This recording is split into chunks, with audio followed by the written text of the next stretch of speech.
नमस्कार दोस्तों, मैं अब कक्षा 10 के टॉपिक दर्पण पे सवाल बता चुका हूं। आज हम लोग एक नया टॉपिक कक्षा 12 में एक नियम है जो बहुत ही इंपॉर्टेंट है परीक्षा की दृष्टि से। यह कई बार परीक्षा में आ चुका है, तो इस नियम को मैं आज आपको पढ़ा रहा हूं। उम्मीद करता हूं कि यह परीक्षा में आपके आ जाए। बहुत ही इंपॉर्टेंट नियम है, वेरी वेरी इंपॉर्टेंट। यहां लगा लीजिएगा आप, किरचॉफ का नियम।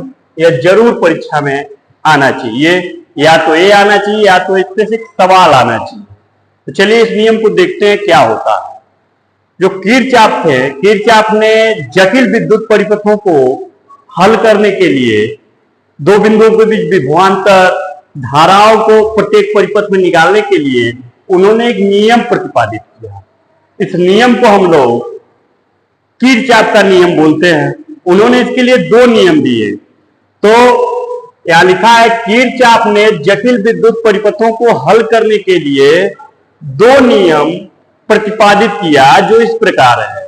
तो पहला नियम जो होता है, पहला नियम दोस्तों होता है संधि नियम या धारा नियम बोलते हैं। अब संधि नियम या धारा नियम होता क्या है, तो ये तो डिफिनीशन लिखा है। मैं इसको पहले आपको समझाता हूं, फिर यह डिफिनीशन बताता हूं। तो देखिए, यहां एक संधि हो गया और मान लीजिए धाराएं इधर से आ रही हैं, एक धारा इधर से आ रही है, एक धारा मान लीजिए इधर से आ रही है, तीन धाराएं आ रही हैं। मान लेते हैं I1, I2, I3, और यहां से मान लीजिए दो धाराएं बाहर निकल रही हैं इसी संधि से।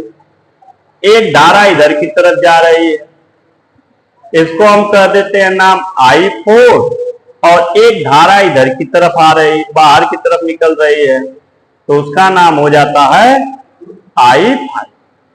तो इन्होंने बताया कि जितनी धाराएं अंदर की ओर आती हैं, प्रवेश करती हैं, उनका योग, और जितनी धाराएं बाहर निकलेंगी इनका योग, बीजगणितीय योग जो होगा वो क्या होगा, शून्य होगा।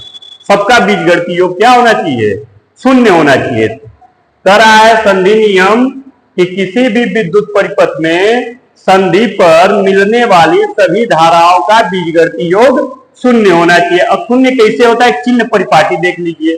जो धारा अंदर आ रही है, जो धारा कहां आ रही है, अंदर की ओर आ रही है, जो धारा अंदर की ओर है, अंदर की ओर है, उसके लिए हम लोग निशान कौन सा लगाएंगे, प्लस का। और जो धाराएं कहां निकल रही हैं, बाहर की ओर, बाहर की ओर, उसके लिए हम जो चिन्ह लगाते हैं वह लगाते हैं माइनस का। तो इसके अनुसार जो बन रहा है, देखिए इसमें I1 अंदर आ रहा है, I2 अंदर आ रहा है और I3 अंदर आ रहा है। तो I1 plus I2 plus I3, तीन धाराएं अंदर आ रही हैं और दो धारा बाहर निकल रही है। तो इनको पहले इनके बराबर कर ले आप।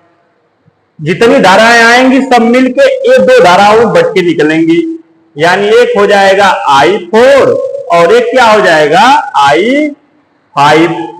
लेकिन देखिए जब इसको पक्षांतर करके इधर लाएंगे तो ये हो जाएगा क्या, I1 प्लस ये क्या हो जाएगा, I2 प्लस ये क्या हो जाएगा, I3, और इधर क्या आ जाएगा, माइनस I4, और यहां क्या हो जाएगा, माइनस I5, और बराबर क्या हो जाएगा, 0 हो जाएगा। क्या हो जाएगा, 0 हो जाएगा। तब देखिए इसमें I1 के आगे चिन्ह क्या लगा है, प्लस, I2 के आगे चिन्ह क्या लगा है, प्लस, I3 के आगे क्या चिन्ह लगा है, प्लस, लेकिन I4 जो बाहर निकल रहा है उसके लिए चिन्ह क्या लगा है, माइनस का, और फिर ये बाहर निकल रहा है इसके लिए निशान क्या लगा है, माइनस का। ये बराबर क्या आ गया, 0 आ गया। तो सबका बीजगणितीय योग क्या हो गया, शून्य हो गया। यही नियम होता है दोस्तों। इस नियम को आप नोट कर सकते हैं। किसी भी विद्युत परिपथ में संधि पर मिलने वाली सभी धाराओं का बीजगणितीय योग शून्य होता है। ठीक, एक फिगर आप बना के इसको आप नोट कर सकते हैं, इसको आप नोट कर लीजिए।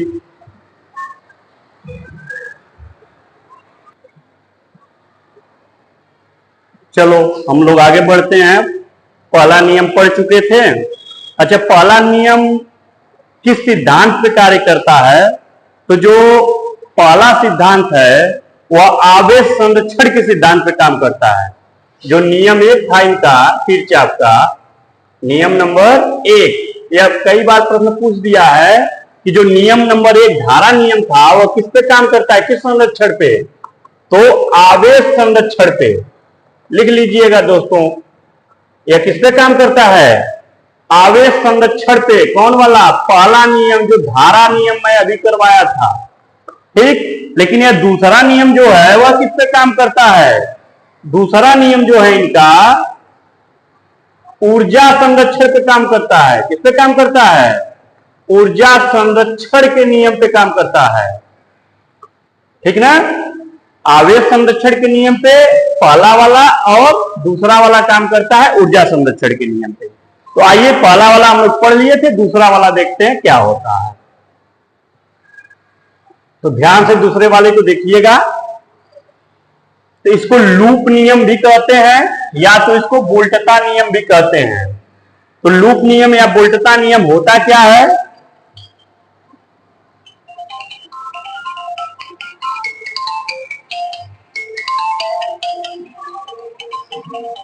तो एक काल आ गया था, चलिए आगे देखते हैं। तो कह रहा है लूप नियम या वोल्टता नियम। तो इसमें लूप बना रहेगा। लूप मतलब एक क्लोज लूप रहेगा कि एक सिरे से चले और पूरा एक बनेगा, एक वाला नंबर एक, और यहां बनेगा नीचे लूप नंबर 2 बनता है। तो यहां 2 लूप हैं और दोनों क्या है? क्लोज हैं, और ये भी पूरा क्लोज है। अब देखिए कहता नियम क्या है, पहले मैं नियम पढ़ देता हूं फिर से आपको अप्लाई करके बताता हूं। नियम है किसी परिपथ के प्रत्येक बंद भाग में, यह है ना बंद भाग के विभिन्न खंडों में बहने वाली जो धाराएं हैं, ठीक, तो बहने वाली धारा तथा संगत धारा के प्रतिरोध, देखो धारा बह रही तो साथ में प्रतिरोध भी लगे हुए हैं, तो एक जो प्रतिरोध होगा इन दोनों का गुणनफल हो जो होगा, यानी धारा का और प्रतिरोध का, इन दोनों का गुणनफल जो होगा सभी बंद लूपों में जो इनका गुणनफल होगा उनका योग होगा, बीजगणितीय योग जो किया जाएगा। तो उस भाग में जितने भी विद्युत वाहक बल लगे हुए हैं, E1 विद्युत वाहक बल है और E2 विद्युत वाहक बल है, तो इनके योग के बराबर होगा। यानी जितनी धारा बहेगी और जो प्रतिरोध होगा इनका जो गुणनफल आएगा सबका योग इसमें जो विद्युत वाहक बल लगे हुए हैं उनके क्या होगा? बराबर होगा। ठीक, तो आप ये नियम नोट कर लीजिए। यानी ये समेशन है, समेशन I इंटू आर बराबर क्या होगा? बराबर में सभी विद्युत वाहक बलों का योग, यानी धारा और प्रतिरोध का जो योग आएगा वह विद्युत वाहक बलों के योग के बराबर होगा। ये नियम आप नोट कर लीजिए। तो नोट नियम कर लीजिए, फिर मैं इसमें आपको अप्लाई करके दिखाता हूं। तो इसको मैं थोड़ा साफ कर लूं। नियम आप लिख चुके होंगे, मैं इसमें अप्लाई करके आपको दिखा रहा हूं। देखिए इसको,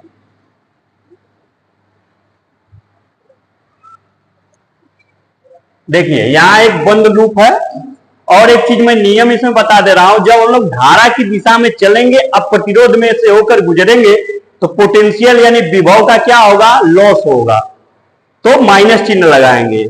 और यहां देखिए यहां निम्न विभव है और यहाँ क्या है? उच्च विभव। तो माइनस से कहां जाएंगे? प्लस पे, तो चिन्ह कौन लगाएंगे? प्लस। फिर यहां भी देखिए निम्न विभव है, क्या है? उच्च है, तो प्लस। ठीक, और धारा नियम से इसमें देखिए धारा क्या आ रही है? I, और इसमें क्या आ रही है? धारा I2। तो I1 I2 इधर से आ रही है, तो इधर से कितनी धारा निकलेगी बताएं? वो संधि नियम से क्या होगा? इनका योग होगा। तो यहां होगा I1 प्लस I2 होगा। देखिए यहां यही बन रहा है कि यहां से 2 धाराएं एक इधर से और इधर से आ रही हैं और ये वाली धारा बाहर निकल रही है। तो पिछले नियम में मैं पहला नियम जब बताया तो I1 ए हो गया I2 और यहाँ ए क्या तब निकल के आएगा, दोनों का योग आएगा, I1 प्लस I2 आएगा। ठीक, तो पहला आप संधि नियम के हिसाब से इसको कर लिए। अब इसमें या तो आपकी मर्जी क्लॉकवाइज चलिए चाहे एंटी क्लॉकवाइज चलिए, आप किधर भी चल सकते हैं। तो चलिए मैं इसमें चल देता हूं एंटी क्लॉकवाइज, इस लूप में मैं एंटी क्लॉकवाइज चलता हूं। इसका कुछ नाम लिख लें हम, A B C D E और F। तो पहले हम लूप इसमें चलते हैं, लूप 1 में, यानी loop A B C D में जैसे चलेंगे आप लिख लेंगे। मैं इसे चलने का फैसला किया, यहां आ गया। अब चलिए यहाँ प्लस से आप कहाँ आए, यहां से शुरू कर रहे हैं चलना, प्लस से कहां गए, माइनस पे, तो चिन्ह क्या लगेगा, माइनस E2 हो जाएगा। देखिए इसमें से आप होके गुजर रहे हैं लेकिन आपकी तरफ धारा आ रही है इसमें, तो पोटेंशियल गेन होगा, यहाँ चिन्ह कौन लगेगा, प्लस लगेगा। तो प्लस हो जाएगा इसमें I2 इंटू R2। फिर देखिए, फिर इसमें से होते हुए जा रहे हैं, इसमें से होकर गुजर रहे हैं, पोटेंशियल लॉस होगा, चिन्ह लगेगा माइनस I1 गुणे R1। तो माइनस I1 और गुणे R1 हो जाएगा। और फिर यहां माइनस से कहां आ रहे हैं आप, प्लस पे, तो चिन्ह क्या यहां लगेगा, प्लस लगेगा, ये हो जाएगा E1।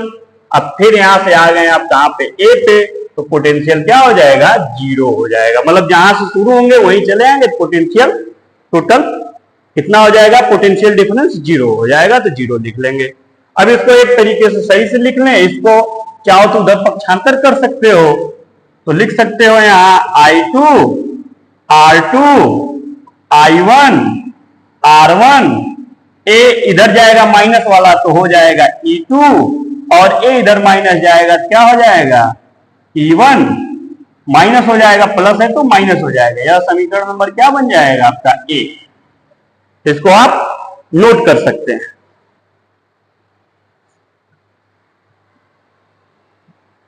अब मैं चलता हूं दूसरे वाले लूप में, इस वाले लूप में।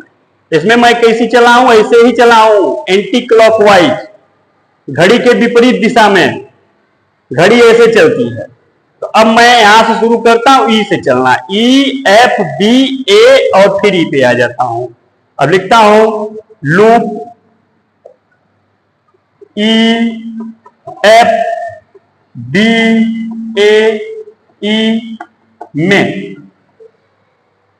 अब देखिए यहां मान लेता हूं प्रतिरोध क्या दिया हुआ है, R3 प्रतिरोध दिया हुआ है। आप इसमें से होकर गुजर रहे हैं तो पोटेंशियल लॉस होगा, चिन्ह लगेगा माइनस, और इसमें धारा जो बह रही है वो कितनी बह रही है, I1 प्लस I2, तो चिन्ह लगेगा यहां माइनस, और धारा है I1 प्लस I2। और फिर इधर से आप बढ़ते हुए इसे आ रहे हैं, इसे आ रहे हैं, फिर होके इसी में से होकर गुजर रहे हैं आप, आपकी तरफ धारा नहीं आ रही है, आप इसमें से होकर गुजर रहे हैं, फिर चिन्ह लगेगा यहां माइनस। और देखिए इसमें प्रतिरोध कितना था, R3 था, तो यहां आप R3 लगा लेंगे, भूलिएगा मत। अब तब इसमें आगे बढ़ के यहां आइएगा, इसमें धारा बह रही है I2 इंटू प्रतिरोध क्या है, R2, धारा इसमें से होकर जा रहा है, पोटेंशियल लॉस माइनस, फिर माइनस से प्लस, तो E2 हो गया बराबर 0। ठीक दोस्तों, इसको हम चाहे तो यही समीकरण 2 मान सकते हैं, या तो इसको एक तरफ कर लें, इसको एक तरफ कर लें, वो आपकी मर्जी है। तो चलिए कर ही लेते हैं, I1 plus I2 R3 I2 R2 और ये बराबर माइनस E2। अब देखिए माइनस सब जगह कैंसिल हो जाएगा, आएगा कितना, I1 plus I2 into R3, यहां भी प्लस हो जाएगा, और यहां हो जाएगा I2 R2, और यहां भी प्लस हो जाएगा, ये आ जाएगा E2, सब माइनस माइनस क्या हो जाएंगे, प्लस हो जाएंगे। यह आपका इक्वेशन नंबर 2 हो जाएगा। तो सवाल देंगे, ऐसे ही आप इक्वेशन बना के उसको सॉल्व करिएगा। विलोपन विधि से, प्रतिस्थापन विधि से सवाल लग जाएंगे। मैं अगली क्लास में आपको इस पे सवाल बताना शुरू करूंगा। ठीक है, इसको उतार लीजिए।